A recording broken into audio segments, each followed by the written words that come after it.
So you want to be a poet, huh? Because you like the way we spit.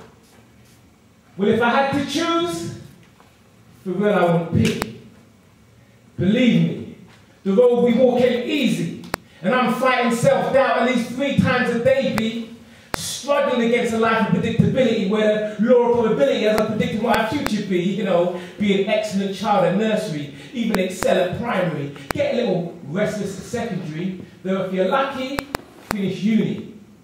Find a job, start a family. Wait to death and teach exactly the same thing to your kids. And pray they don't stray before reaching uni, having their biological education directed by rappers and MTV.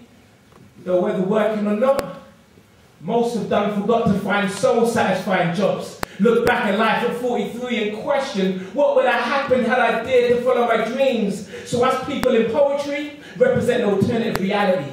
Creative and happy, for no guarantee of money. Hey, that's how it goes for the fortunate but unfortunate few, struggling to box out of the box that life has condemned us in.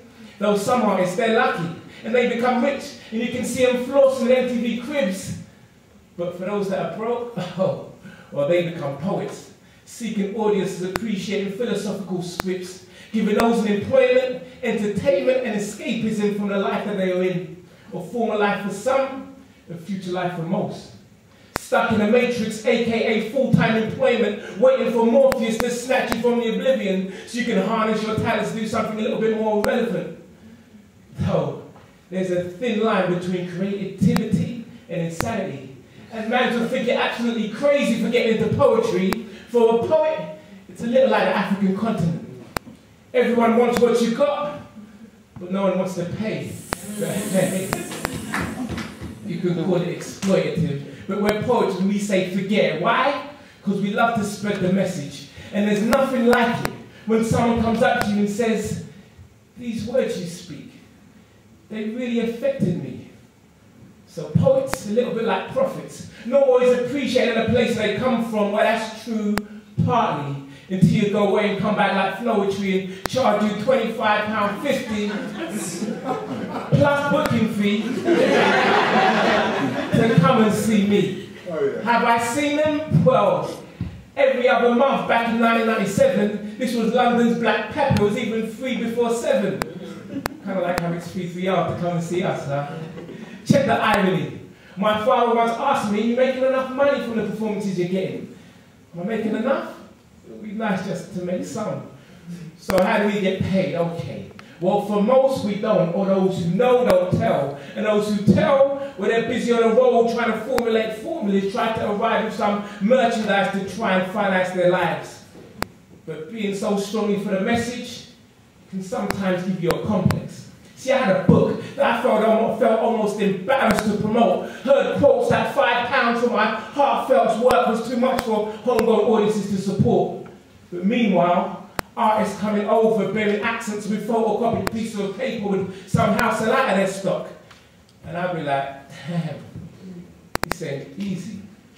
See, I've had performances where promoters, they've confused my books for flyers. So while I'm performing for free, the promoter's handing out my books as freebies.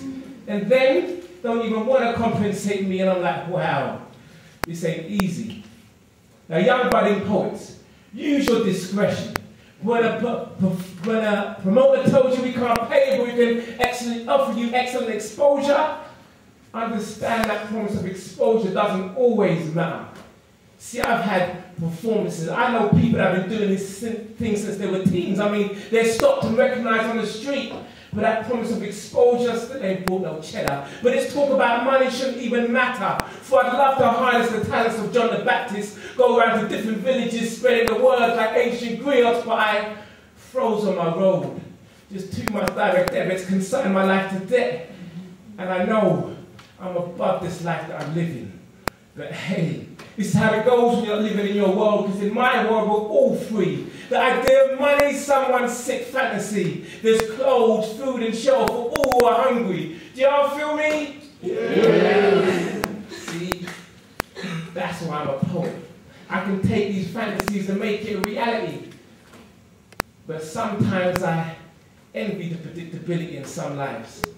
For one day, I won't mind getting married, you know, having a beautiful wife, but it's blinging tin and so in has got a brother thinking unless the poetry starts blinging. Or maybe I start singing.